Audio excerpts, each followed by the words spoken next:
You've called repeatedly for a phase out of fossil fuels.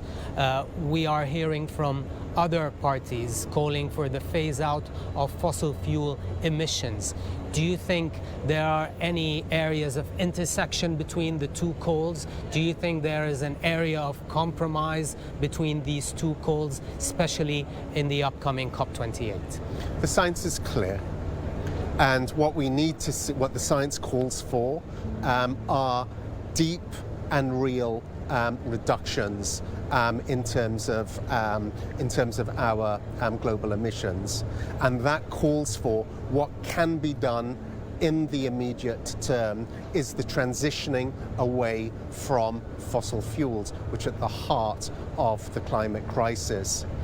In addition to the transition away, you also need, the other side of that equation is the ramping up of renewable energy and energy efficiency, and it's balancing those two.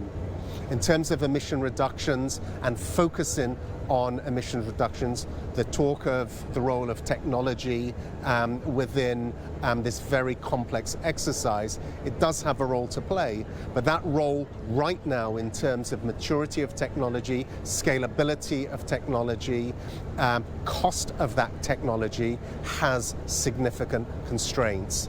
So there has to be focus on being able to maximize, optimize the role of technology in terms of reducing emissions.